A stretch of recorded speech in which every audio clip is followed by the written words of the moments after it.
Hello बच्चों, Chauhan education channel में आपका स्वागत है। बच्चों, आज हम एडगेट अभ्यास पुस्तिका कक्षा 8वीं विषय विज्ञान के अंतर्गत पार्ट 3 संश्लेषित रेशे और प्लास्टिक के कुछ महत्वपूर्ण प्रश्नोत्तरों को देखेंगे, जिसमें अति लघुत्तरी प्रश्न क्रमांक 1, नायलॉन के किस गुण के कारण उसका उपयोग कपड़ों के निर्माण में होता है। इसका उत्तर पढ़ें। इससे पूर्व अगर आपके द्वारा चैनल को सब्सक्राइब नहीं किया गया है तो चैनल को सब्सक्राइब कर लें और बेल आइकन को प्रेस कर लें, जिससे कि वीडियो की नोटिफिकेशन आपको प्राप्त होती रहेगी। एवं वीडियो को लाइक एवं शेयर जरूर करें। बच्चों, देखिए हम उत्तर देखेंगे।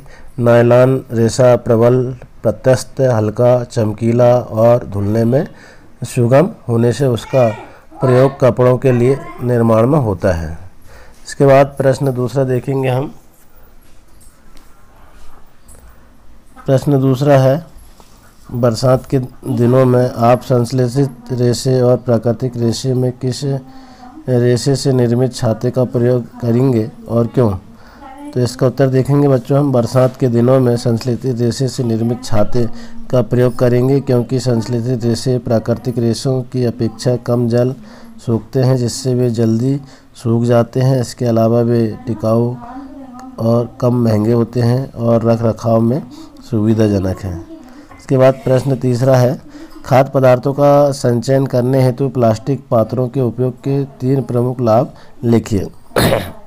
उत्तर में लिख देंगे, खाद्य पदार्थों का संचयन करने हेतु प्लास्टिक पात्रों के उपयोग के लाभ निम्नलिखित है। नंबर 1, प्लास्टिक वजन में बहुत हल्का होता है। नंबर 2, कम कीमत का होता है। नंबर 3, अच्छा सामर्थ्य और उपयोग में आसानी होती है। इसके बाद प्रश्न 4 है, क्या कारण है कि आग बुझाने वाले कर्मचारियों के कपड़ों पर आग बुझाते समय आग नहीं लगती।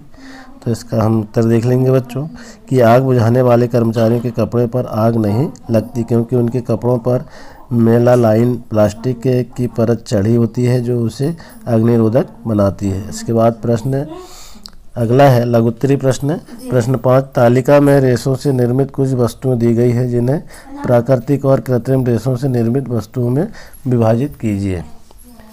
तो इसका उत्तर देखेंगे बच्चों हम। क्रमांक, वस्तु का नाम, रेशे का प्रकार, प्राकृतिक और कृत्रिम।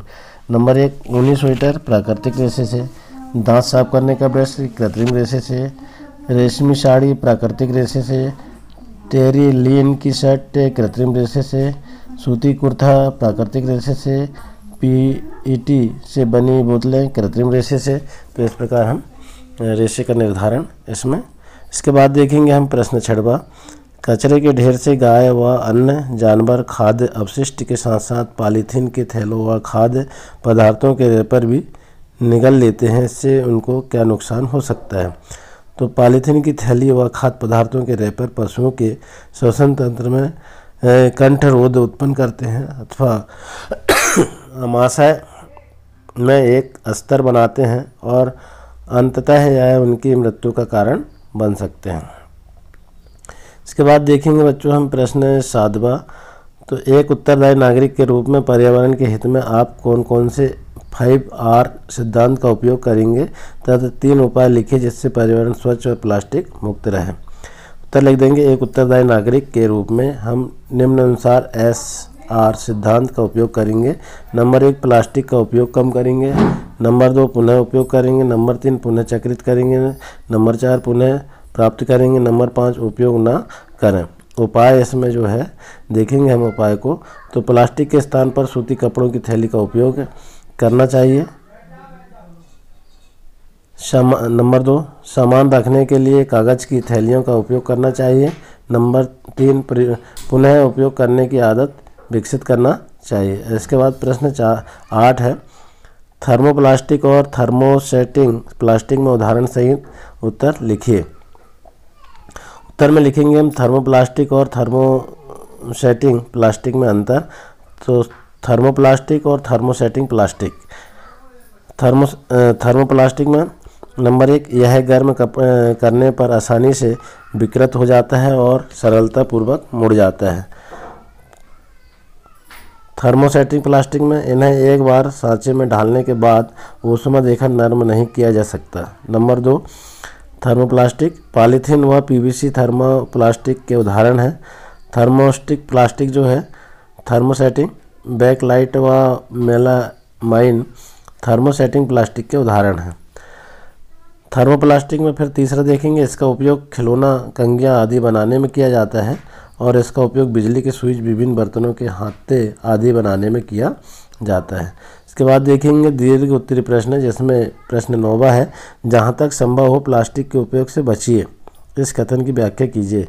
तो प्लास्टिक पर्यावरण प्रदूषण का कारण बनता जा रहा है क्योंकि यह अपघटित होने में कई वर्ष ले रहा है। पर्यावरण प्रदूषण को कम करने के लिए हमें प्लास्टिक का उपयोग कम से कम करना चाहिए और यदि संभव हो तो बिल्कुल भी इसका उपयोग न करें। प्लास्टिक के स्थान पर हम कागज़ की थैलियाँ, सूती कपड़े से बनी थैलियाँ, झोले आदि का प्रयोग करें क्योंकि इनके उपयोग बढ़ने से पर्यावरण भी स्वच्छ व प्लास्टिक मुक्त हो जाएगा। इसके बाद देखेंगे बच्चों हम प्रश्न 10वां, जैव निम्नीकरणीय तथा अजैव निम्नीकरणीय में अंतर कीजिए। तो जैव निम्नीकरणीय पदार्थ जो प्राकृतिक प्रक्रिया जैसे जीवाणु की क्रिया द्वारा अपघटित हो जाता है, जैसे जैव निम्नीकरणीय कहलाता है, जैसे कागज, सूती कपड़ा आदि। अजैव निम्नीकरणीय पदार्थ जो प्राकृतिक प्रक्रियाओं द्वारा सरलता से विघटित नहीं होता, जैव अनिम्नीकरणीय कहलाता है, जैसे प्लास्टिक, थैलियाँ आदि। तो इसके बाद देखेंगे हम इसी में सेकंड नंबर का क्वेश्चन जो है, नीचे कुछ अपशिष्ट के प्रकार दिए गए हैं, उन्हें जैव निम्नीकरणीय व जैव अनिम्नीकरणीय में विभाजित कीजिए। जैसे अपशिष्ट के प्रकार है और पदार्थ की प्रकृति, जैव निम्नीकरणीय, जैव अनिम्नीकरणीय। ऊनी स्वेटर जैव निम्नीकरणीय है, दांत साफ करने का ब्रश अजैव निम्नीकरणीय है, रेशमी साड़ी जैव निम्नीकरणीय है, टेरिलॉन की शर्ट जैव निम्नीकरणीय है, सूती कुर्ता जैव निम्नीकरणीय है, पीएटी से बनी बोतलें अजैव निम्नीकरणीय है। तो इस प्रकार हमारा यह जो पार्ट है संश्लेषित और प्लास्टिक के अंतर्गत हमने जो प्रश्न के उत्तर को देखा। आशा है बच्चों आपको वीडियो पसंद आया होगा। इसी तरह और वीडियो में बने रहने के लिए धन्यवाद।